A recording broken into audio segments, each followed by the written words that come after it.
why the Power Rangers never had a cinematic universe with Disney. First off, it was Paramount who basically started the whole Iron Man thing. So there's that. They weren't bought by Disney right away.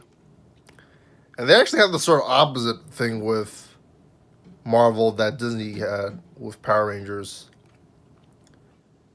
Disney bought Power Rangers after Marvel hit it big with Iron Man. Disney bought Power Rangers after they after well they bought them and then right after Michael Eisner got kicked out. It's sort of like if you're on a basketball team and you're an excellent mid-range two-point shooter or dunker, and then and then all of a sudden you get Steve Kerr on your team, and then you have to shoot threes all the time. Like it's great you're making $300 million a year or whatever it is, but like you have nothing to do on the team, and then later on in your career you're not gonna be remembered. Albeit maybe you don't feel like legacies are a big thing, but in any case, back to Power Rangers.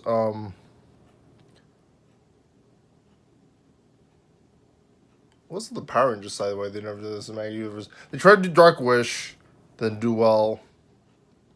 It's mainly just Eisner not like they didn't know what they want to do. They were thinking about rebooting it as the Disney Power Rangers. I hear they had the crew like Tony Oliver and stuff, but like they didn't want to.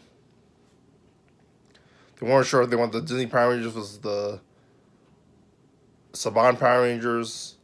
They had a problem with Saban too, with like Lost Galaxy and like Lightspeed Rescue. They've had that problem ever since the Zordon era, the Zordon or the Iconic Zordon era. Um, with the Neil Saban era, they did make a different universe. They did a different universe for the Mighty Morphin Power Rangers movie, Power Rangers 2017 movie.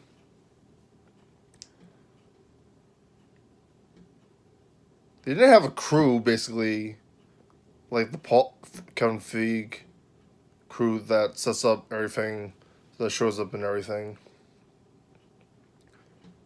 That's never. I forget what the second point is, but that was mainly the point. Like, basically, doesn't just think of a crap about him. There wasn't Kevin Feige who was like. They have the characters obviously, like Marvel does. They have like a million characters. They have way more characters than. Don't quote me on it, but I'm pretty sure by this time with like 2000 Power Rangers, especially with the Super Sentai characters, that they have way more characters than Marvel does. But in any case, they didn't have anyone. They needed an Iron Man, which Power Rangers 2017 sort of was, but it wasn't that well.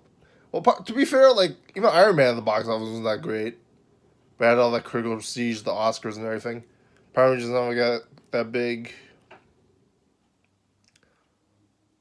Disney also wasn't doing that well financially to the Bob Iger series. Like they didn't buy Pixar yet. They didn't do all that stuff. Disney wasn't sort of hit hard. 5 years there'd be the financial recession in 2008. So they didn't have the money. They didn't even own Pixar at the time. So that shows you how bad the state Disney was at the time. Um, that's pretty much it. I forget what the second point is, but I hope that was informative. What are your thoughts, like I'm subscribe on why Power Rangers never had a cinematic universe?